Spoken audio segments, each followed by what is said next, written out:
콰르릉 하늘이 찢어질 듯한 굉음과 함께 번개가 내리꽂혔다. 칠흑 같은 어둠 속 억수같이 쏟아지는 빗줄기를 뚫고 한 사내가 산길을 내달리고 있었다. 헉, 헉, 사내의 이름은 칠성. 김진사 댁의 마름 중간 관리자이었다. 그의 품에는 비단 강보에 쌓인 핏덩이가 들려 있었다. 으앙, 으앙, 갓난아기는 숨이 넘어갈 듯 울어댔다. 그 울음소리가 천둥소리에 묻히길 바라며 칠성은 미친 듯이 발을 놀렸다. 진흙탕에 미끄러져 뒹굴고 나뭇가지에 얼굴이 긁혀 피가 맺혔지만 멈출 수 없었다. 이곳이면 된다. 여기서라면 그가 도착한 곳은 인왕산랜, 안중턱. 그 중에서도 약초꾼들조차 발을 들이지 않는 금기짐의 구역, 범바위 아래였다. 칠성은 덜덜 떨리는 손으로 아이를 바위 아래 내려놓았다. 미안하다. 도련님. 아니, 아기씨. 칠성의 눈이 아이의 얼굴에 머물렀다. 번쩍. 순간 번개가 치며 아이의 얼굴이 드러났다. 칠성은 자신도 모르게 뒷걸음질 쳤다. 아이의 왼쪽 눈 밑에서 턱까지 갓난아이의 여린 살결을 가로지르는 끔찍한 칼자국이 선명했다. 피가 뚝뚝 떨어져 비단 강보를 붉게 물들이고 있었다. 그것은 사고가 아니었다. 명백한 살해, 사이, 그년이 독한 년. 칠성은 김진사 댁의 첩실, 조씨 부인의 서늘한 목소리를 떠올렸다. 칠성아, 내 아들이 이 집안의 주인이 되려면 저것이 사라져야 한다. 죽이는 건 뒤탈이 생기니 산군산주님께 제물로 바치고 오너라. 실수로 긁힌 상처 냄새를 맡으면 짐승들이 더 빨리 처리해 주겠지. 아이의 얼굴에 난 상처는 조씨 부인이 일부러 낸 것이었다. 피 냄새를 풍겨 짐승들을 유인하기 위해. 칠성은 죄책감과 공포 사이에서 갈등했다. 하지만 그에게 선택권은 없었다. 명령을 어기면 자신뿐만 아니라 자신의 가족들까지 목숨을 부지하기 힘들 터였다. 부디 다음 생에는 귀한 집 자식 말고 평범한 집 아들로 태어나십시오. 칠성은 바닥에 머리를 쳐박고 한 번 절을 올린 뒤도 돌아보지 않고 도망쳤다. 살아야 했다. 이 끔찍한 죄악의 현장에서 1초라도 빨리 벗어나야 했다. 후두둑, 후두두둑, 빗소리가 점점 거세졌다. 홀로 남겨진 아이. 이주는 차가운 바위 아래서 울음을 멈췄다. 차가운 빗물이 상처에 다 쓰라렸을 텐데도 아이는 더 이상 울지 않았다. 그저 검은 하늘을 뚫어지게 응시할 뿐이었다. 그 눈동자, 칠흑 같은 어둠 속에서도 기이할 정도로 맑고 깊은 눈동자였다. 마치 자신이 버려졌다는 사실을, 그리고 자신을 버린 세상의 잔혹함을 갓난아기의 본능으로 이해하기라도 한 것처럼. 그때였다. 빗소리 사이로 묵직한 기척이 느껴졌다. 바람의 방향이 바뀌었다. 비린 피 냄새와 섞인 압도적인 짐승의 누린내. 풀숲이 양옆으로 갈라졌다. 어둠 속에서 두 개의 푸른 안광yen광이 둥둥 떠올랐다. 크르르릉, 낮게 깔리는 진동음이 바위를 울렸다. 산군, 인왕산의 주인이라 불리는 거대한 호랑이였다. 녀석은 굶주려 있었다. 며칠 동안 사냥의 실패에 신경이 곤두선 상태였다. 그런 녀석의 코끝에 달콤하고 비릿한 피 냄새가 닿았다. 호랑이는 천천히 아주 은밀하게 먹잇감에게 다가갔다. 거대한 발바닥은 진흙 위를 밟으면서도 소리 하나 내지 않았다. 녀석의 눈에 바위 아래 놓인 작은 생명체가 들어왔다. 하얀 강보에 쌓인 붉은 핏덩이. 한 입거리도 되지 않는 간식이었다. 호랑이는 입맛을 다셨다. 거친 혀가 송곳니를 훑었다. 녀석이 거대한 입을 벌려 아이의 머리를 집어삼키려는 찰나였다. 아이가 눈을 떴다. 그리고 자신을 잡아먹으려 입을 벌린 거대한 맹수를 올려다보았다. 보통의 생명체라면 공포에 질려 비명을 지르거나 기절했을 것이다. 하지만 이주는 그러지 않았다. 아이는 맑은 눈으로 호랑이의 금빛 눈동자를 정면으로 응시했다. 두려움 없는, 그저 호기심과 알 수 없는 슬픔이 담긴 눈빛. 아이가 고사리 같은 손을 뻗었다. 그리고 호랑이의 굵은 수염을 움켜쥐었다. 호랑이가 멈칫했다. 수십 년을 산군으로 살아오면서 수많은 인간을 봐왔다. 창을 든 사냥꾼, 도끼를 든 나무꾼, 살려달라 비는 약초꾼들. 그들 모두에게선 역겨운 공포의 냄새가 났다. 하지만 이 작은 인간에게선 냄새가 달랐다. 공포가 없었다.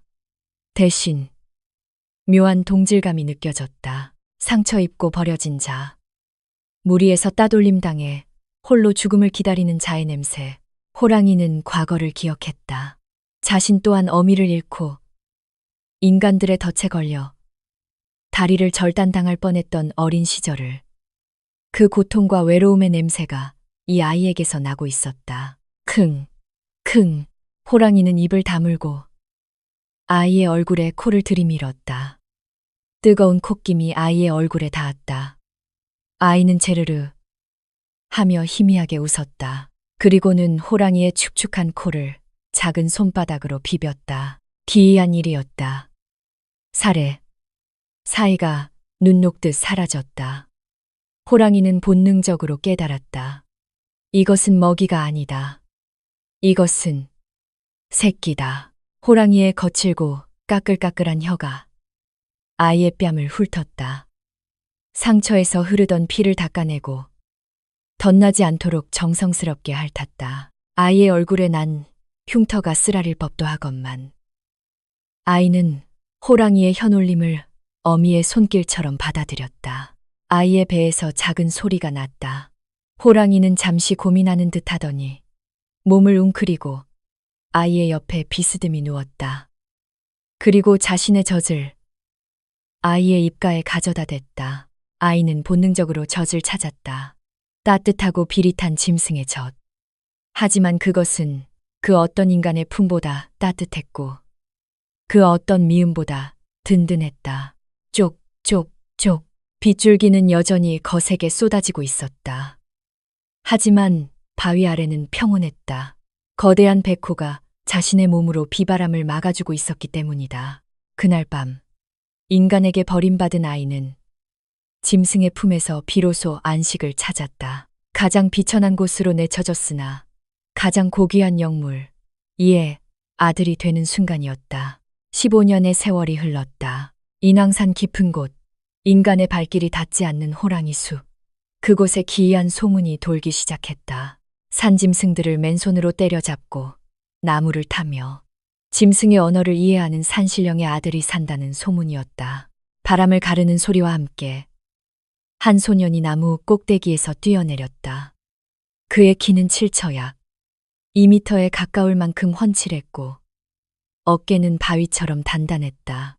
검게 그을린 피부는 건강미가 넘쳤으나 그의 얼굴에는 지울 수 없는 흉터가 대각선으로 그어져 있었다. 소년, 이준이었다. 어머니, 다녀왔습니다. 이준은 멧돼지 한 마리를 한 손에 가볍게 들고 동굴 앞으로 걸어갔다. 보통의 장정 서너시 들어야 할 무게였지만 그의 걸음은 깃털처럼 가벼웠다. 하지만 동굴 안에서는 아무런 대답이 없었다. 평소라면 굵직한 울음소리로 그를 반겼을 터였다. 이준의 표정이 굳어졌다. 코끝을 스치는 냄새. 그것은 늙고 병든 짐승의 죽음 냄새였다. 어머니, 이준은 멧돼지를 내던지고 동굴 안으로 뛰어들어갔다. 어두컴컴한 동굴 안쪽. 거대한 백호 한 마리가 힘없이 누워 있었다. 윤기 흐르던 흰 털은 푸석해졌고 찬란하게 빛나던 금빛 눈동자는 탁하게 흐려져 있었다. 이준이 무릎을 꿇고 호랑이의 목을 끌어안았다. 백호는 힘겹게 눈을 떠 이준을 바라보았다.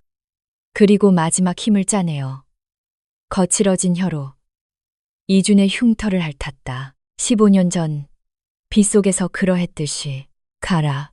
이준의 머릿속에 울림이 전해졌다. 그것은 말이 아니었다. 오랜 세월을 함께하며 이어진 영혼의 대화였다. 너는 인간이다. 이제 너의 세상으로 가거라. 싫습니다.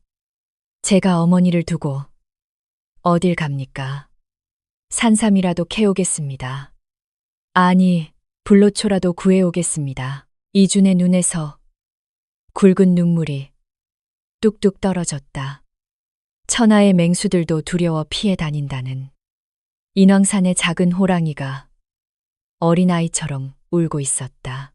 호랑이는 고개를 저었다. 녀석은 알고 있었다. 자신의 수명이 다했음을. 그리고 이 아이가 더 이상 숲에 머물러서는 안 된다는 것을.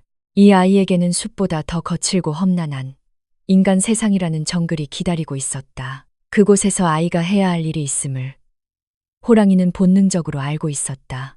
내 가죽을 가져가라. 나의 가죽이 너를 지킬 것이다. 그리고 나의 발톱이 너의 검이 될 것이다. 슬퍼하지 마라. 나는 언제나 내 안에 있다. 호랑이의 눈이 천천히 감겼다. 거친 숨소리가 잦아들었다. 마지막 한 줌의 온기가 이준의 뺨에 머물다 사라졌다. 으아, 동굴이 떠나가라. 포효하는 이준의 울음소리가 인왕산을 뒤흔들었다. 숲의 모든 짐승들이 숨을 죽였다. 새들도 날갯짓을 멈췄고 바람조차 숙연해졌다. 산군의 죽음, 그리고 새로운 왕의 탄생을 알리는 서곡이었다. 그날 밤 이준은 밤새도록 호랑이의 곁을 지켰다. 그리고 다음 날 아침 동굴 밖으로 걸어 나온 이준의 눈빛은 달라져 있었다. 슬픔은 사라지고 그 자리에는 서늘한 분노와 단단한 결의가 채워져 있었다. 그의 등에는 하얀 호랑이 가죽으로 만든 보찜이 매여 있었다. 허리에는 호랑이의 송곳니를 깎아 만든 단검이 채워져 있었다. 다녀오겠습니다. 이준은 텅 빈 동굴을 향해 큰 절을 올렸다. 그리고 산 아래 안개에 쌓인 인간들의 세상을 내려다보았다. 저 아래 어딘가에 자신을 짐승 밥으로 던져준 자들이 살고 있을 것이다. 그리고 자신과 어머니가 지켜야 했던 핍박받는 약한 존재들이 살고 있을 것이다. 이제부터는 이준이 흉터 있는 얼굴을 일그러뜨리며 그러나 입가에는 묘한 미소를 띠며 중얼거렸다. 내가 사냥할 차례다. 그의 발걸음이 산 아래를 향했다. 그 걸음걸이는 인간의 것이라기엔 너무나 은밀했고 짐승의 것이라기엔 너무나 우아했다. 흉터 입은 선비, 호랑이의 아들, 이준의 강림이었다. 왁자지껄, 웅성웅성, 한양에 저작거리는 거대한 용광로와 같았다. 사람들의 땀 냄새, 음식 썩는 냄새, 짐승의 누린내, 그리고 욕망의 냄새가 뒤섞여 코를 찔렀다. 인왕산 깊은 곳, 청정한 공기만 마시던 이준에게 이곳은 지옥이나 다름없었다. 터벅, 이준이 걸음을 옮길 때마다 홍해처럼 인파가 갈라졌다. 정확히 말하면 그들이 기겁하며 피하는 것이었다. 저 얼굴 좀 봐. 어디서 칼침이라도 맞았나? 흉터가 끔찍하구먼. 눈빛이 꼭 사람 잡을 눈이야. 엮이지 말고 피해가세. 수군거림, 멸시와 공포가 담긴 시선들. 이준은 삿갓을 깊게 눌렀었다. 왼쪽 눈 밑에서 턱까지 이어진 붉은 흉터. 15년 전 친어머니라 믿었던 자에게 버림받으며 생긴 낙인이었다. 하지만 이준은 동요하지 않았다. 그에게 인간들의 시선 따위는 숲속 모기들의 날갯짓보다 하찮은 것이었다. 호랑이 굴에서 자란 그에게 공포란 굶주린 곰의 앞발이나 폭우 속의 산사태 같은 것이지. 고작 인간들의 현올림이 아니었다. 돈이 필요하다. 이주는 품속을 더듬었다. 어머니 백호. 애 가죽은 깊은 산속 은신처에 고이 모셔두었다. 대신 그가 들고 나온 것은 지난 겨울 직접 사냥한 담비 가죽, 3장과 산삼 2뿌리였다. 그는 가장 커 보이는 포목점, 뿌무댄으로 향했다. 어서 옵쇼. 뭘 찾으십? 헙. 점소이의 말문이 막혔다. 삿갓 아래로 드러난 이준의 흉터. 그리고 무엇보다 짐승의 안광 옌광처럼 번뜩이는 눈빛 때문이었다. 물건을 팔러 왔다. 이주는 등짐을 풀어 담비 가죽을 탁자에 올려놓았다. 윤기가 자르르 흐르는 최상급 가죽이었다. 점소이의 눈이 휘둥그레졌다. 안쪽에서 장부를 정리하던 주인장이 냄새를 맡고 튀어나왔다. 이거 물건일세. 어디서 이런 귀한 걸. 아, 주인장은 탐욕스럽게 가죽을 만지작거렸다. 그는 이준의 허름한 행색과 흉터를 훑어보았다. 세상 물정 모르는 산놈이거나 어디서 훔쳐온 물건이라 판단한 것이다.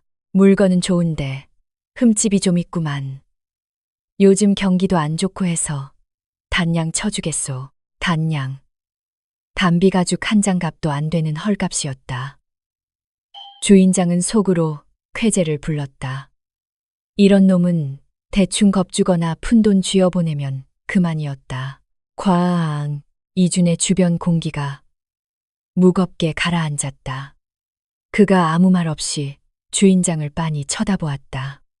그저 쳐다보는 것뿐인데 주인장은 등골에 식은땀이 흐르는 것을 느꼈다. 마치 숲속에서 호랑이와 마주친 토끼가 된 기분. 숨을 쉴 수가 없었다. 압도적인 포식자의 기운.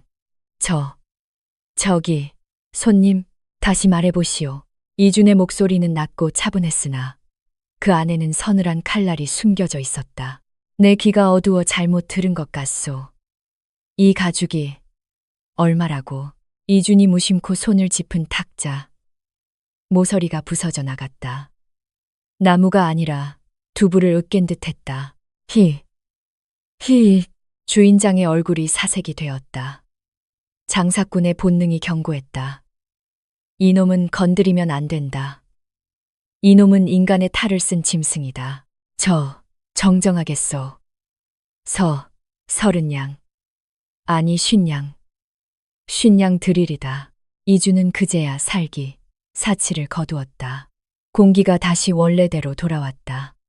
주인장은 다리가 풀려 주저앉을 뻔했다. 합당한 값을 치러주어 고맙소. 이주는 50냥이 든 전대를 챙겨 가게를 나섰다.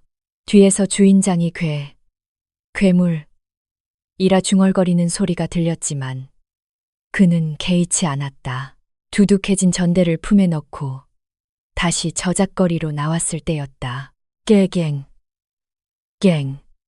갱. 날카로운 비명 소리가 들려왔다. 이준의 귀가 움찔했다.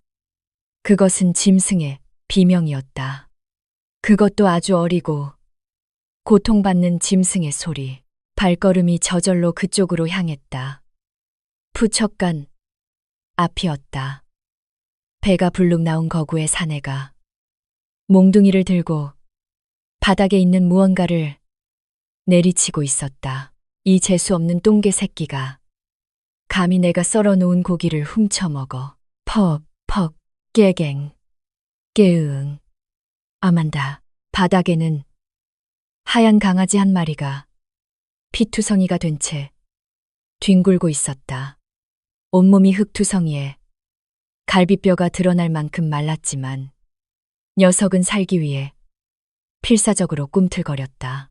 구경꾼들이 혀를 찼다. 바까 놈 성질머리하고는 그냥 둬라. 괜히 끼어들었다가 봉변당할라. 바까라 불리는 푸착간 주인은 분이 풀리지 않는지 몽둥이를 높이 쳐들었다. 이번에는 머리통을 노린 일격이었다. 저대로 맞으면 즉사였다. 몽둥이가 바람을 가르며 내려오는 순간 허공에서 몽둥이가 멈췄다. 아니, 누군가가 몽둥이를 잡았다. 한 손으로 아주 가볍게 누구냐? 박가는 몽둥이를 빼내려 안간힘을 썼지만 몽둥이는 바위 틈에 낀 듯 꿈쩍도 하지 않았다. 그가 고개를 돌려 상대를 노려보았다. 삿갓을 쓴 거구의 사내 이준이었다. 그만하시오. 죽겠소. 뭐야? 내 놈은 뭔데 남의 장사에 끼어들어. 저 개새끼가 내 고기를 훔쳐먹었다고. 내 돈 내놓을 거 아니면 꺼져. 박가가 침을 튀기며 소리쳤다. 이주는 바닥에 쓰러진 강아지를 내려다보았다. 피범벅이 된 강아지가 힘겹게 고개를 들어 이준을 바라보았다. 그 순간 이준은 숨이 차는 듯했다. 눈빛. 죽어가면서도 살고자 하는 저 눈빛. 공포에 질려 있으면서도 인간에 대한 원망보다는 슬픔이 가득한 저 눈동자. 15년 전 비 오는 날 밤 바위 아래 버려졌던 자신의 눈빛과 너무나 닮아 있었다. 얼마요? 이 아이의 목숨값 얼마면 되겠소?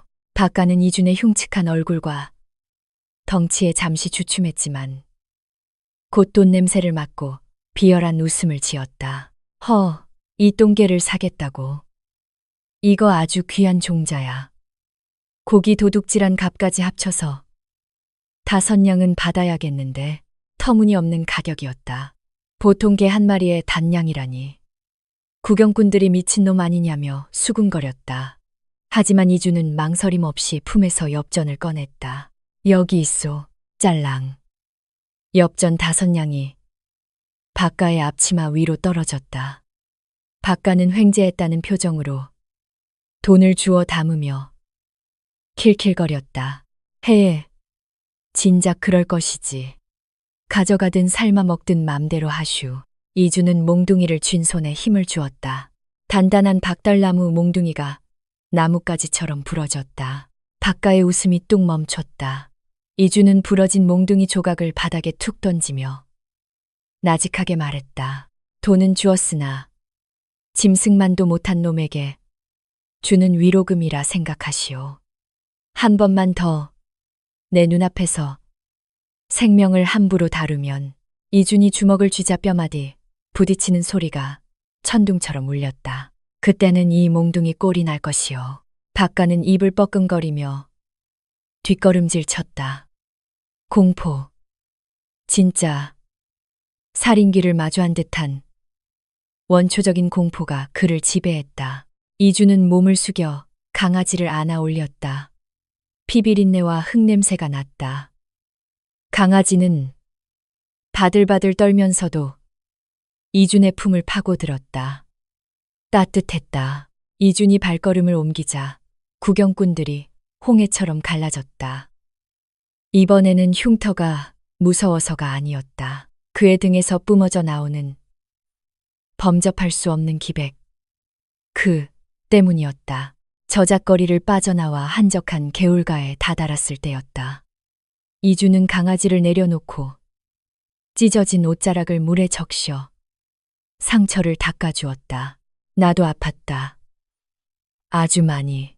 이주는 씁쓸한 미소를 지으며 강아지의 머리를 쓰다듬었다. 녀석의 흰 털은 피와 먼지로 엉망이었지만 닦아놓고 보니 제법 기품이 있는 백구발거였다. 너도 버려졌구나, 나처럼. 강아지는 알아들었다는 듯 젖은 혀로 이준의 손등을 핥았다. 까끌까끌한 느낌. 어머니 호랑이가 해주던 위로와 같았다. 이준은 주머니에서 아까 산 육포 조각을 꺼내 녀석에게 내밀었다. 강아지는 허겁지겁 육포를 삼켰다. 이름이 필요하겠군. 이주는 잠시 고민했다. 3냥은커녕 바가지로 5냥이나 주고 샀지만 그 돈이 아깝지 않았다. 녀석은 이제 자신의 유일한 가족이었다. 3냥이. 그래, 3냥이가 좋겠다. 원래 3냥이면 좋겠을 목숨이니 3냥이. 촌스럽지만 정감 있는 이름이었다. 사실 5냥을 줬으니 5냥이라 해야 맞겠지만 이주는 셈이 약했다. 아니, 그냥 어감이 3냥이가 좋았다. 녀석도 마음에 드는지 꼬리를 살랑거렸다. 그때였다. 이준의 예민한 감각이 누군가의 인기척을 포착했다. 살기, 사치는 아니었다. 하지만 아주 은밀하고 조심스러운 시선. 이준이 고개를 돌리지 않은 채 낮게 물었다. 개울 건너편 버드나무 뒤. 그곳에서 한 여인이 조심스럽게 모습을 드러냈다. 남루한 옷차림이었지만 기품이 서려 있는 노파였다.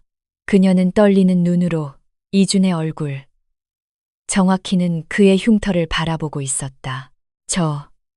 선비님, 노파의 목소리는 물기 어린 듯 떨리고 있었다. 혹시 인왕산에서 오셨습니까? 이준이 천천히 몸을 일으켰다. 노파의 눈. 그 눈은 이준이 아주 오래전 꿈속에서나 그리워했던 누군가의 눈을 닮아 있었다. 운명의 수레바퀴가 다시 한번 거칠게 돌아가기 시작했다. 삼냥실제론, 온양으로 산 강아지, 그리고 흉터를 알아보는 노파. 이준의 복수와 구원은 이제 막 시작된 것이었다. 인왕산이라 하셨습니까? 노파의 눈시울이 붉어졌다. 그녀의 시선은 이준의 눈이 아닌 턱 밑까지 이어진 흉터에 고정되어 있었다. 15년 전 그 끔찍한 날, 그 산에 버려진 아이가 있었습니다. 제 손으로 젖을 먹여 키운 옥류. 같은 도련님이셨지요. 이준의 심장이 쿵 하고 내려앉았다. 기억났다. 희미하지만 따뜻했던 온기. 자신을 낳은 어미보다 더 자신을 아껴주었던 유모. 3월 내였다. 이준의 손끝이 미세하게 떨렸다. 당장이라도 유모라고 부르며 그 거친 손을 잡고 싶었다. 하지만 안 된다. 이준은 어금니를 악물었다. 자신은 복수를 위해 돌아왔다.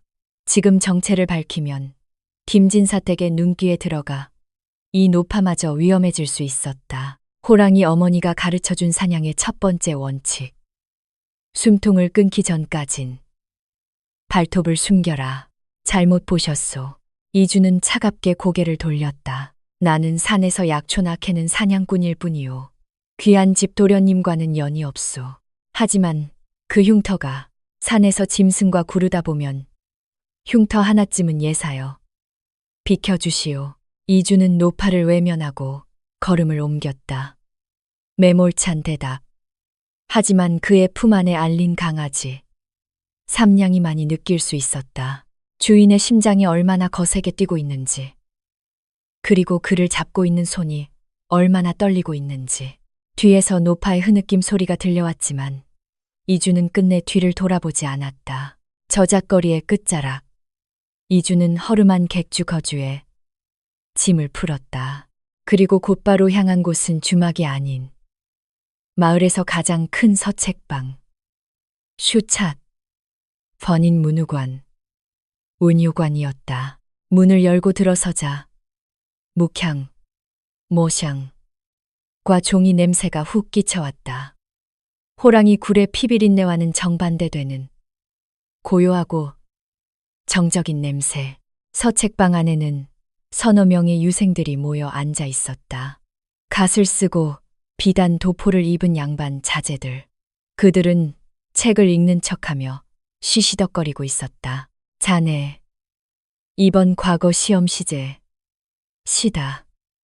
가, 무엇인지 들었나? 대충, 충요종, 셔에 관한 것이 아니겠나? 뻔하지. 어휴, 글 읽는 것도 지겹군. 오늘 밤 디방이나 갈까? 그때 거대한 그림자가 서책방 안으로 드리워졌다. 이준이었다. 남루한 옷차림에 삿갓을 눌러 쓴 거구에 사내. 거기에 얼굴을 가로지르는 끔찍한 흉터까지. 유생들의 얼굴이 일그러졌다. 뭐야, 저놈은. 어이, 주인장. 여기 백정놈이 들어왔소. 냄새나게 시리. 한 유생이 부채로 코를 막으며 이준을 향해 손사래를 쳤다. 서책방 주인조차 난처한 표정으로 이준에게 다가왔다. 이보시오. 여긴 그를 아는 분들이 오시는 곳이오.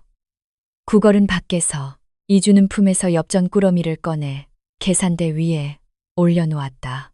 묵직한 소리에 주인의 입이 다물어졌다.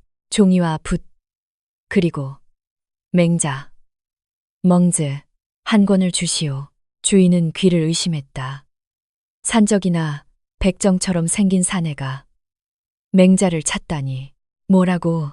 맹자. 유생들이 킬킬거렸다. 이복에 저 흉터쟁이가 맹자 가먹는 건 줄 아나 보네. 야, 이놈아. 책은 거꾸로 들 줄이나 아느냐. 어디서 감히 신성한 글을 탐해. 가장 앞에 있던 유생 최석기가 비릿한 웃음을 흘리며 이준의 앞을 막아섰다. 그는 이준의 가슴팍을 부채로 툭툭 쳤다. 비키거라. 천한 것의 냄새가 내 학문에 방해가 된다. 이준은 말없이 최석기를 내려다보았다. 마치 지저대는 시골 똥개를 보는 듯한 무심하고도 서늘한 눈빛. 학문이라. 이준의 입이 열렸다. 학문은 마음을 닦는 거울이라 들었소. 헌데 그대의 거울은 꽤나 탁한 모양이요. 뭐라. 맹자 양해왕편에 이르기를. 곡속과여 죄 없이 사지스디로 가는 것과 같다 하였소. 짐승조차 불쌍히 여기는 것이 있느니거늘 사람을 겉모습으로 판단하고 멸시하는 그대들이 어찌 그를 안다고 떠드는가. 서책방 안에 정적이 감돌았다. 유생들의 입이 떡 벌어졌다. 단순히 그를 아는 수준이 아니었다. 정확한 구절 인용, 그리고 상황에 빗댄 완벽한 비유, 무엇보다 그 목소리에 담긴 깊은 매의는 웬만한 대가 타신유들보다 깊었다. 최석기의 얼굴이 붉게 달아올랐다. 자존심에 금이 간 것이다. 그것도 천민이라 무시했던 자에게 유식한 말로 반격을 당했으니 이놈이 어디서 주워들은 풍월로. 최석기가 씩씩거리며 이준의 멱살을 잡으려 손을 뻗었다. 이준은 피하지 않았다. 그저 살짝 어깨를 틀었을 뿐인데 중심을 잃은 최석기가 볼품없이 바닥으로 고꾸라졌다. 아이고, 내 허리. 바닥에 널브러진 꼴이 우스꽝스러웠다. 동료 유생들이 허둥지둥 그를 일으켜 세웠다. 이준은 바닥에 떨어진 최석기의 부채를 주워들었다. 부채를 펴자 청풍명월, 포밍뇌이라는 글귀가 보였다. 이준은 혀를 찼다. 글씨는 좋으나 주인을 잘못 만났군. 이준은 부채를 최석기의 가슴에 던져주었다. 그리고 주인에게 책값을 치른 뒤 맹자 한 권을 들고 유유히 문을 나섰다. 다음에 볼 때는 부디 사람 구실을 하는 선비가 되어 있길 바라오. 뒷모습, 넓은 등판과 펄럭이는 옷자락. 그 모습은 흉터 입은 사냥꾼이 아닌 세상을 호령하러 내려온 거인 줄엔 그것이었다. 서책방 안에 남겨진 사람들은 한동안 아무 말도 하지 못했다. 그저 멍하니 열린 문을 바라볼 뿐이었다. 저 자가 대체 누구야? 한양의 유생들 사이에서 소문이 퍼지기 시작했다. 얼굴에는 흉터가, 입에는 경전, 균된, 눈에는 호랑이가 들어있는 기이한 선비가 나타났다고. 객주로 돌아온 이준은 촛불 아래 앉았다. 삼냥이가 그의 무릎 위에서 새근사근 잠들어 있었다. 이준은 붓을 들었다. 하얀 종이 위에 먹을 찍었다. 그의 눈빛이 매섭게 빛났다. 보수후초 첫 글자를 썼다. 하지만 이내 고개를 저었다. 그는 종이를 구겨버리고 다시 새 종이를 꺼냈다. 기효가이그. 이준은 붓을 내려놓았다. 단순히 김진사 일가를 죽이는 것은 호랑이의 방식이 아니었다. 그것은 그저 사륙일 뿐. 어머니 백호는 그에게 힘을 주었지만 그 힘을 올바르게 쓰길 원했다. 썩은 뿌리를 뽑아내려면 내가 더 큰 나무가 되어야 한다. 이주는 창문을 열었다.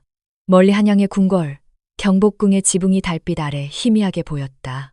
과거 시험까지 앞으로 보름, 15년간 산속에서 자연의 이치와 고서, 굴을 탐독했던 야생의 천재가 이제 조선의 제도권 안으로 뛰어들 준비를 마쳤다. 바람이 불어 촛불이 일렁였다. 벽에 비친 이준의 그림자가 마치 포효하는 호랑이의 형상처럼 거대하게 일렁였다. 니마, 말이 끝나기가 무섭게 비수가 날아들었다.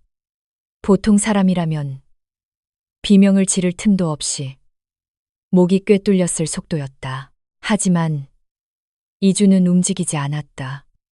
피하지도 않았다. 그저 무심하게 고개를 살짝 까딱했을 뿐이다. 한 줌의 머리카락이 허공에 흩날렸다. 비수는 이준의 귓가를 스치고 뒤쪽 기둥에 깊숙이 박혔다. 이준의 표정은 권태로울 정도로 평온했다. 겨우 그 정도인가. 담장 위의 산에 흑건 검은 두건의 눈이 크게 흔들렸다. 필살의 일격이었다. 분명히 명중했다고 생각했는데 저 거구의 사내는 하품하듯 피했다. 도망쳐야 한다. 사내의 본능이 경고했다. 저것은 선비가 아니다. 인간의 탈을 쓴 맹수다. 흑건은 즉시 몸을 돌려 담장 밖으로 뛰어내리려 했다. 어느새 이준이 코앞에 와 있었다. 마치 축지법이라도 쓴 듯한 눈으로 쫓을 수 없는 속보였다. 이준의 커다란 손이 흑건의 발목을 낚아챘다. 이준은 흑건을 바닥에 내동댕이 쳤다. 흙먼지가 피어오르며 마당이 울렸다. 흑건은 숨이 턱 막혀 쿨럭거렸다.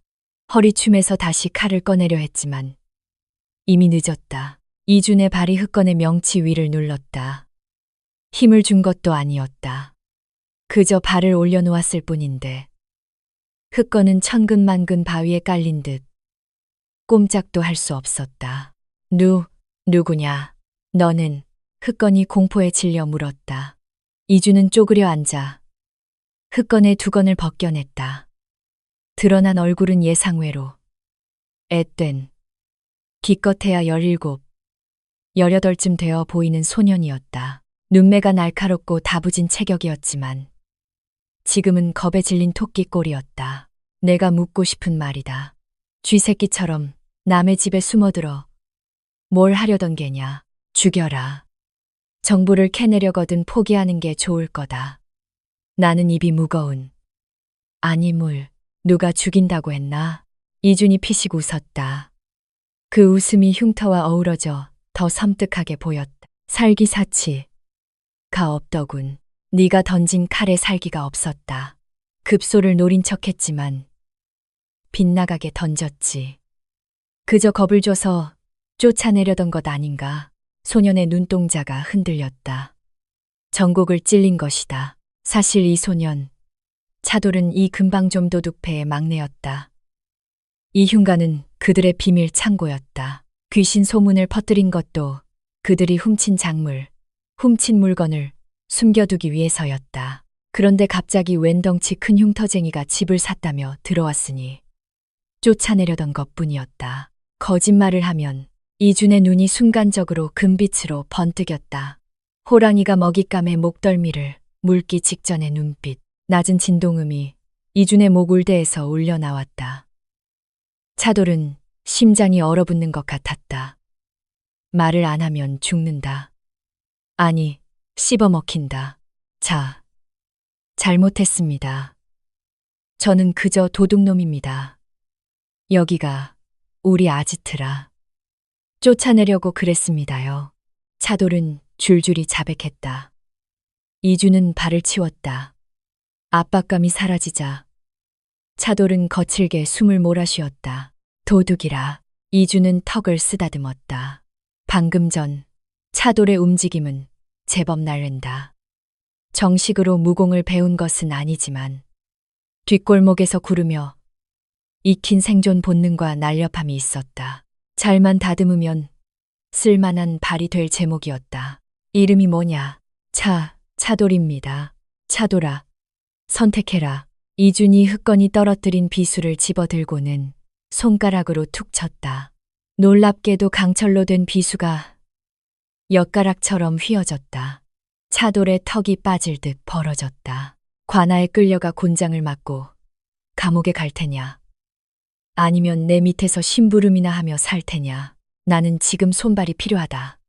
한양 바닥에 소문을 물어오고 자질구레한 일을 처리해 줄 놈이 이주는 품에서 은자 한 양을 꺼내 차돌에게 던졌다. 월급이다. 선불이지. 차돌은 얼떨결에 은자를 받았다. 한 양. 자신이 목숨 걸고 도둑질을 해도 한 달에 벌까 말까. 한 큰돈이었다. 그걸 선불로 주다니. 진짜입니까? 절 관아에 안 넘기고요. 내 말은 두 번 하지 않는다. 이주는 자리에서 일어나 마루로 향했다. 삼냥이가 꼬리를 흔들며 이준을 반겼다. 아, 그리고 이준이 뒤를 돌아보며 덧붙였다. 이 집에 숨겨둔 작물들. 주인에게 돌려줄 수 있는 건 돌려줘라. 나머지는 팔아서 쌀을 사와 굶주린 이웃들에게 나눠줄 거다. 네, 도둑질한 걸 돌려주라고요. 쌀을 나눠주고요. 차돌은 귀를 의심했다. 흉터 입은 얼굴에 호랑이 같은 힘을 가진 사내. 그런데 하는 짓은 의적 홍길동 같은 의로운 도적이라니. 불만 있나? 다시 한번 금빛 안광. 아, 아닙니다. 당장 하겠습니다. 형님. 아니, 대장님. 차돌은 바닥에 머리를 박았다. 본능적으로 느꼈다. 이 형님은 진짜다. 한양 바닥을 뒤집어 놓을 거물이 나타났다는 것을. 며칠 뒤 흉가라 불리던 폐가는 몰라보게 달라져 있었다. 무너진 담장은 보수되었고 마당의 잡초는 말끔히 사라졌다. 차돌이 데려온 동네 거지들과 고아들이 이준의 지시로 집을 고친 덕분이었다. 이준은 대청마루에 앉아 책을 읽고 있었다. 하지만 그의 귀는 열려 있었다. 대장님, 알아왔습니다. 차돌이 담을 넘어 마당으로 뛰어들었다. 이제 제법 수와 같은 태가 났다. 말해보아라. 김진사대. 아니, 지금은 조심 아님 댁말인데요. 며칠 뒤에 큰 잔치가 열린답니다. 네. 그 집 아들. 김석진이 이번에 진사시 1차 과거 시험에 합격했다고 축하 연회를 연답니다. 고을 현감이랑 유지들도 다 초청받았고요. 김석진. 조씨 부인이 낳은 아들. 이준의 배다른 동생이자 이준을 밀어내고 그 자리를 차지한 자. 이준이 책을 덮었다. 책 표지에는 맹자가 적혀 있었지만 그 안에 담긴 것은 성현의 말씀이 아닌 복수의 시나리오였다. 잘됐군. 이준이 자리에서 일어났다. 그의 그림자가 마당을 길게 덮었다. 마치 웅크리고 있던 호랑이가 기지개를 켜는 형상이었다. 마침 몸이 찌뿌둥하던 참인데 이준은 옷걸이에 걸린 선비에 도포를 걸쳤다. 하얀 도포 자락이 바람에 펄럭였다. 갓을 쓰고 흉터를 가리기 위해 부채를 들었다. 하지만 그 부채로도 눈빛에서 뿜어져 나오는 서늘한 기운은 가려지지 않았다. 초대받지 않은 손님이 가는 법을 가르쳐주마. 네, 저도 갑니까? 당연하지. 너는 내 짐꾼이다. 이준이 대문을 향해 걸어갔다. 그의 등 뒤로 삼냥이가 월 하고 짖으며 배웅했다. 차돌은 침을 꿀꺽 삼키고 헐레벌떡 그 뒤를 따랐다. 가짜들이 판치는 잔치판. 진짜 주인이 돌아갈 시간이었다. 둥둥 김진사 댁의 대문이 활짝 열려 있었다. 청사초롱이 밤길을 밝히고 집안에서는 풍악 소리가 끊이지 않았다. 조씨 부인의 아들 김석진의 진사시 합격을 축하하는 연회는 한양의 명사들이 모여 인산인해를 이뤘다. 허허, 김진사. 아드님이 장원급제도 머지않았구려. 모두가 조부인께서 정성으로 키우신 덕분이지요. 칭송 섞인 웃음소리가 마당을 가득 채웠다. 비단 옷을 차려입은 조씨 부인은 세상을 다 가진 듯한 미소를 지으며 손님들을 맞이했다. 15년 전 눈엣 가시 같던 본처의 자식을 치워버린 뒤 그녀가 쌓아 올린 완벽한 성정이었다. 바로 그 순간이었다. 떠들썩하던 잔치 마당에 찬바람이 들이쳤다. 풍악 소리가 잦아들고 사람들의 시선이 대문 쪽으로 향했다. 한 사내가 걸어 들어오고 있었다. 백색 도포를 휘날리며 갓을 깊게 눌러쓴 장대한 기골의 사내. 그의 뒤에는 커다란 짐을 맨 소년 하나가 잔뜩 긴장한 채 따르고 있었다. 저분은 뉘신가? 초청 명단에는 없던 분 같은데. 이주는 마당 한가운데 멈춰 섰다. 그가 천천히 갓을 벗고 삿갓을 내려놓자 횃불 아래로 그의 얼굴이 드러났다. 순간 조씨 부인의 손에 들려있던 술잔이 바닥으로 떨어졌다. 저 얼굴, 왼쪽 눈 밑을 가로지르는 깊은 흉터. 비 오는 밤, 자신이 직접 칼날로 새겼던 그 낙인이었다.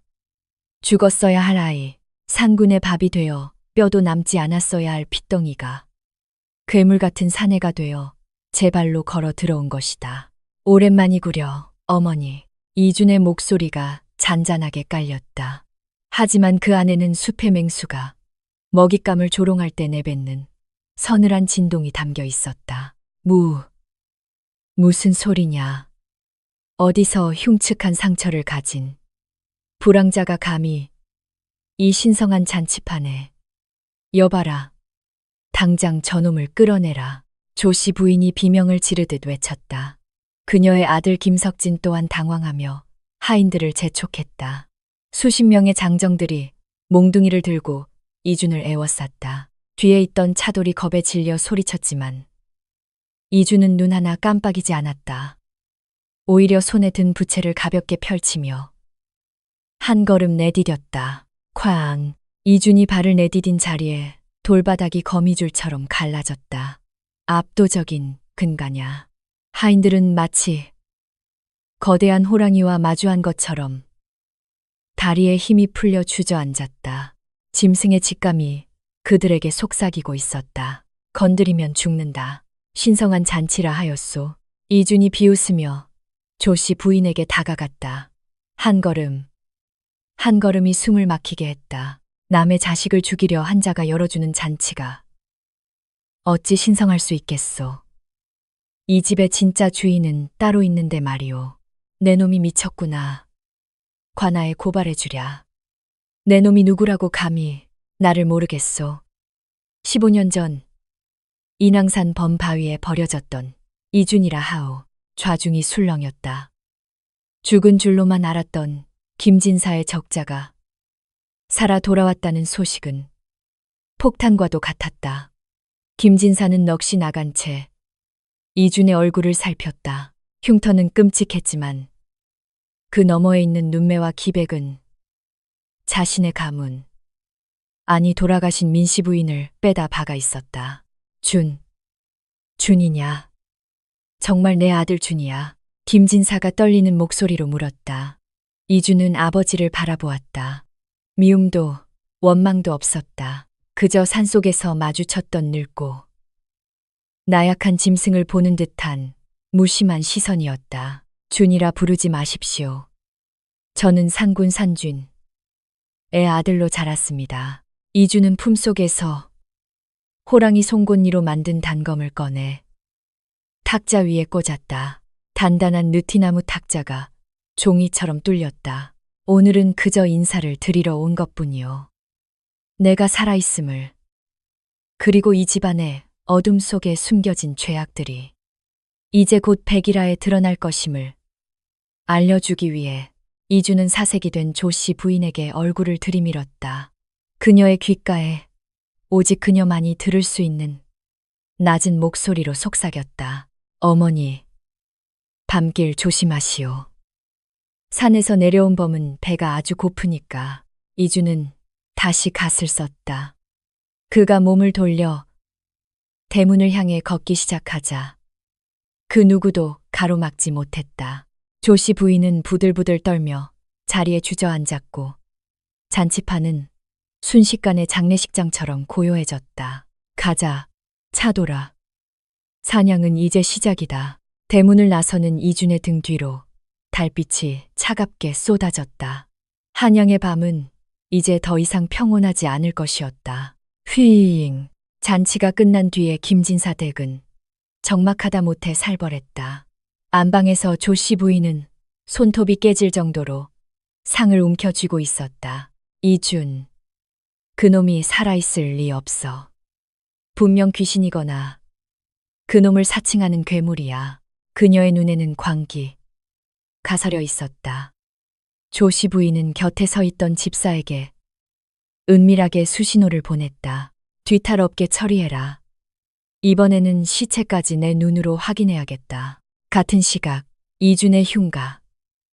이준은 마당 한가운데 정좌전 채간 채 눈을 감고 있었다. 곁에서 졸고 있던 삼냥이가 갑자기 귀를 쫑긋 세우더니 낮게 으르렁거리기 시작했다. 이준이 천천히 눈을 떴다. 그의 감각은 이미 담장을 넘어온 불청객들을 감지하고 있었다. 하나, 둘, 셋, 총 5. 발소리를 죽인 솜씨가 낮에 만난 도둑놈들과는 차원이 달랐다. 진짜 살인귀들이었다. 어둠 속에서 5개의 그림자가 동시에 튀어올랐다. 그들의 손에는 독을 바른 흙도 가들려 있었다. 검기가 이준의 머리 위로 쏟아졌다. 하지만 이준은 앉은 자세 그대로 몸을 살짝 비틀었을 뿐이다. 놀랍게도 이준은 맨손으로 첫 번째 자객의 손목을 낚아챘다. 그리고는 그대로 힘을 주어 꺾어버렸다. 자객의 비명이 정적을 깼다. 이준은 뺏은 흙돌을 허공으로 던졌다. 검은 달빛을 가르며 다른 자객의 어깨에 정확히 박혔다. 범의 굴에 들어왔으면 목숨은 내놓아야지. 이준의 몸이 흐릿해졌다. 산속에서 맹수를 사냥할 때 쓰던 보범이는 자객들이 당황해 칼을 휘둘렀지만 그들이 벤 것은 잔상뿐이었다. 퍽, 콰직, 단 2번의 타격. 이준의 주먹이 자객들의 가슴팍을 때릴 때마다 갈비뼈가 으스러지는 소리가 들렸다. 마치 거대한 통나무에 들이받힌 듯한 충격이었다. 마지막 남은 우두머리 자객이 겁에 질려 뒷걸음질 쳤다. 그의 눈앞에 서 있는 이준은 사람이 아니었다. 등 뒤로 거대한 백호. 백호의 환영이 보이는 듯한 착각마저 들었다. 기다려. 시키는 대로 했을 뿐이다. 이준은 대답 대신 자객의 목덜미를 움켜쥐고 공중으로 들어 올렸다. 그리고는 그의 눈을 똑바로 응시했다. 금빛 안광이 자객의 넋을 빼놓았다. 가서 전해라. 이준의 목소리는 지옥에서 올라온 듯 서늘했다. 다음은 내 차례라고. 조씨 부인에게 오늘 밤은 잠들지 못할 것이라 일러라. 이준이 자객을 담장 밖으로 내던졌다. 바닥에 처박힌 자객은 뒤도 돌아보지 않고 피를 흘리며 도망쳤다. 삼냥이가 이준의 곁으로 다가와 옷자락을 핥았다. 이준은 피 묻은 손을 툭툭 털며 달을 올려다보았다. 어둠 속에서 숨어 지켜보던 차돌이 벌벌 떨며 기어나왔다. 네, 대장님. 관아에 연락해라. 내일 아침 김진사 댁의 비밀 곳간을 털 거다. 그곳에 그들이 밀무역으로 벌어들인 장부들이 숨겨져 있을 테니. 이준의 눈빛이 더욱 깊어졌다. 무려 우리만으로는 부족하다. 그는 조씨 부인을 단순히 죽이는 것이 아니라 그녀가 가진 모든 것을 뺏고 무너뜨릴 생각이었다. 호랑이는 사냥감을 단번에 죽이지 않는다. 충분히 공포를 느끼게 한 뒤 서서히 숨통을 끊는 법이다. 복수의 밤이 길겠군. 이준의 낮은 웃음소리가 흉가 마당에 울려 퍼졌다. 이른 새벽 한양의 공기가 서늘했다. 김진사 댁 뒷골목. 평소라면 조용했을 이곳에 어둠을 틈탄 움직임이 포착됐다. 대장님, 준비됐습니다. 차돌이 숨을 헐떡이며 보고했다. 그의 뒤에는 이준이 흉가에서 거두어준 뒷골목. 소년들이 눈을 빛내고 있었다. 이준은 말없이 고개를 끄덕였다. 그의 시선은 담장 너머 조씨 부인이 밀무역으로 벌어들인 은자와 비단이 숨겨진 비밀 곳간을 향해 있었다. 이준이 가볍게 몸을 날려 담장을 넘었다. 거구임에도 소리 하나 나지 않는 영락없는 범의 움직임이었다. 곳간을 지키던 살인 무사들이 칼을 뽑아들었다. 하지만 이준의 발길질 한 번에 그들은 낙엽처럼 나가 떨어졌다. 이준이 걷어찬 곳간의 자물쇠가 비참하게 으스러졌다. 문이 열리자 쏟아져 나온 것은 단순한 재물이 아니었다. 나라에서 금지한 청나라의 밀수품들과 고위 관료들의 이름이 적힌 뇌물 장부였다. 이게 다 조씨 부인이 빼돌린 것들이군요. 차돌이 입을 벌린 채 감탄했다. 이주는 그중 가장 두꺼운 장부 하나를 집어들었다. 이것들을 모두 저잣거리 한복판에 뿌려라. 그리고 남은 곡식은 가난한 백성들에게 나눠주어라. 단 한 톨도 남기지 말고. 하지만 대장님, 그러면 관군이 들이닥칠 텐데요. 이준이 서늘하게 웃었다. 그게 내가 노리는 바다. 날이 밝자 한양은 발칵 뒤집혔다. 저잣거리 벽마다 조씨 부인과 김석진의 비리가 적힌 장부에 필사본이 붙었고 굶주린 이들은 김진사 댁 곳간에서 나온 쌀을 들고 환호했다. 이게 어찌 된 일이냐. 조씨 부인은 정신이 나간 듯 소리쳤다. 하지만 그녀를 기다리는 것은 아들의 축하객이 아닌 포도청의 관군들이었다. 조씨, 내 이놈. 밀무역과 뇌물수수 혐의로 체포하라는 어명이 떨어졌다. 포교들의 외침에 조씨 부인은 자리에 주저앉았다. 그녀가 15년 동안 쌓아온 가짜 성정, 이준의 손짓 한 번에 무너져 내리고 있었다. 멀리 떨어진 언덕 위. 이준은 삼냥이와 함께 그 광경을 내려다보았다. 이제 시작이다. 이준이 중얼거렸다.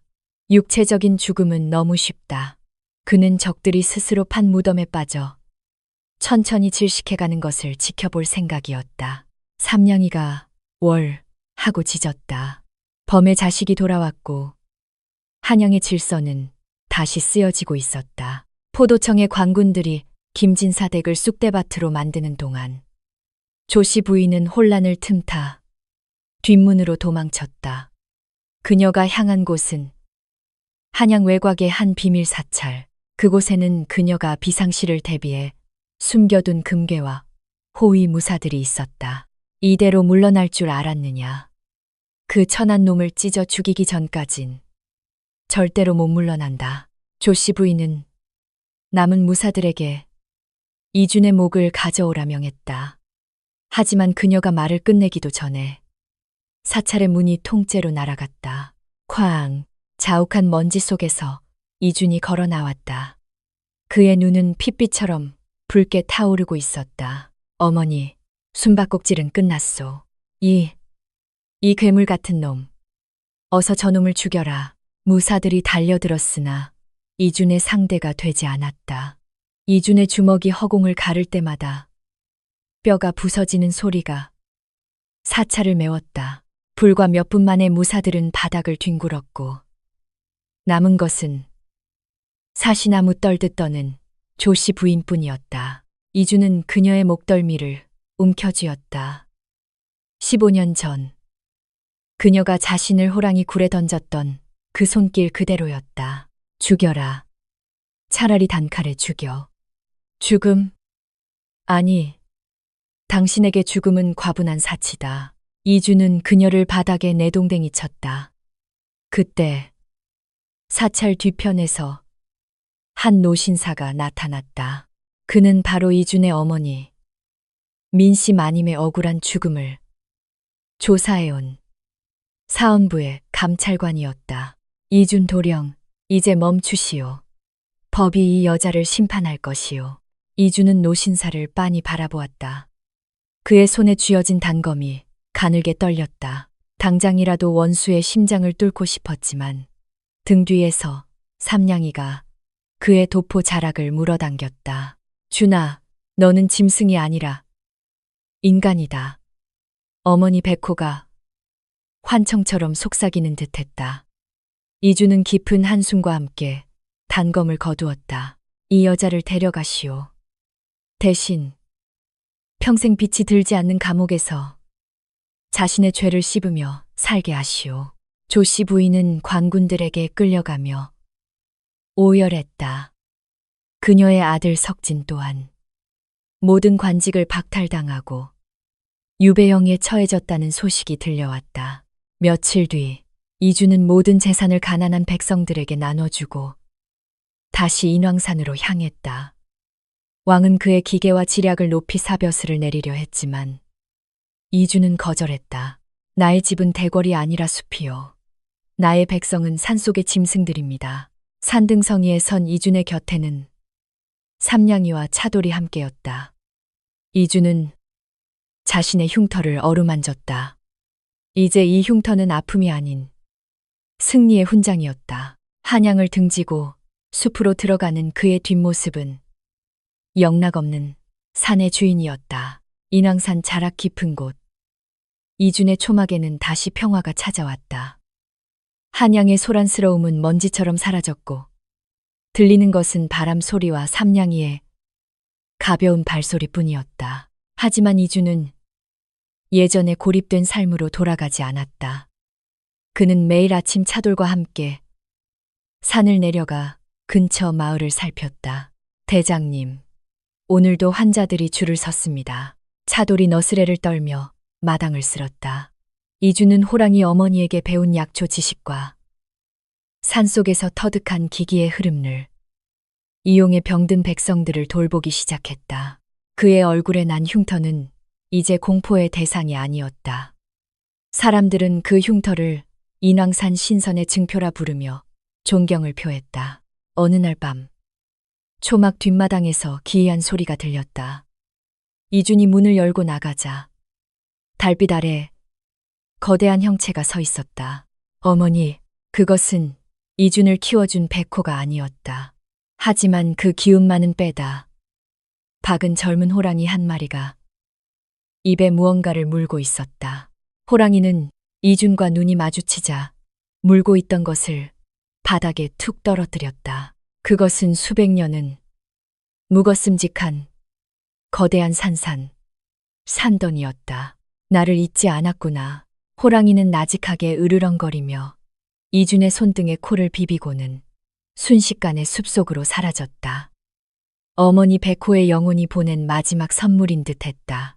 이준은 그 산삼을 팔지 않았다. 대신 그것을 잘게 나누어 역병이 돌던 아랫마을 사람들에게 약으로 지어보냈다. 흉터 입은 선비가 산에서 내려와 마을을 구했다. 이 이야기는 입에서 입으로 전해져 한양 도성까지 퍼져나갔다. 왕은 다시 한번 그를 불렀지만 이주는 여전히 초막을 지켰다. 그에게는 화려한 관복보다 거친 도포가, 권력의 단맛보다 숲의 맑은 공기가 더 어울렸기 때문이다. 어느 봄날 이주는 삼냥이를 무릎에 얹고 흐드러지게 핀 진달래를 바라보았다. 복수는 끝났고 상처는 아물었다. 비록 얼굴에는 지울 수 없는 흔적이 남았으나 그의 마음은 그 어느 때보다 깨끗한 백지 같았다. 삼냥아, 오늘 날씨가 참 좋구나. 이준의 얼굴에 처음으로 흉터가 일그러지지 않은 진정한 미소가 번졌다. 인간에게 버려졌으나 짐승에게 길러진 산에 그는 이제 인간과 자연을 잇는 가장 따뜻한 범으로 살아가고 있었다. 세월은 유수와 같아 인왕산의 계곡물이 수십 번 얼고 녹았다. 한양의 주인이 바뀌고 세상의 풍경이 변했지만 깊은 산속 초막의 불빛만은 변함없이 자리를 지켰다. 백발이 성성해진 이주는 바위에 앉아지는 해를 바라보았다. 곁에는 이제 늙어 눈이 침침해진 삼냥이가 그의 무릎을 베고 누워 있었다. 삼냥아, 너와 나도 이제 갈 때가 되었구나. 이준이 투박한 손으로 삼냥이의 머리를 쓰다듬었다. 그의 얼굴에 남은 흉터는 이제 깊은 주름과 어우러져 마치 오래된 고목의 껍질처럼 자연스러워 보였다. 그때 숲의 정적을 깨고 거대한 그림자가 나타났다. 수십 년 전 산삼을 물어다 주었던 그 호랑이의 후손이었다. 호랑이는 이준의 앞에 이르러 고개를 숙이며 낮게 으르렁거렸다. 그것은 작별을 고하는 예법이자 새로운 주인을 맞이하는 의식이었다. 오냐, 이제 이 산은 너의 것이다. 이주는 자리에서 일어나 가볍게 몸을 떨었다. 그의 몸에서 뿜어져 나오던 서슬퍼런 기세는 이제 온데간데 없고 오직 산과 하나 된 평온함만이 가득했다. 그는 차돌에게 물려준 의술 장부와 호랑이 뼈 단검을 뒤로 한 채 호랑이와 함께 숲의 더 깊은 곳으로 걸어 들어갔다. 다음 날 마을 사람들이 초막을 찾았을 때 이준의 모습은 보이지 않았다. 대신 마루 위에는 깨끗하게 접힌 하얀 도포와 삼냥이가 평소 좋아하던 멸치 몇 마리가 담긴 그릇만이 놓여 있었다. 사람들은 말했다. 이주는 죽은 것이 아니라 진정한 산신, 사남이 되어 범들을 이끌고 인왕산을 지키고 있다고. 그 뒤로 인왕산 아래 마을에는 호환 호랑이에게 당하는 화이 사라졌고 억울한 일을 당한 백성이 산을 향해 빌면 어디선가 호랑이의 울음소리가 들려와 악인을 쫓아냈다는 전설이 전해 내려왔다. 흉터 입은 선비와 그를 키운 호랑이. 그들의 기이하고도 따뜻한 이야기는 한양의 밤을 지키는 영원한 야단, 나무로 남았다.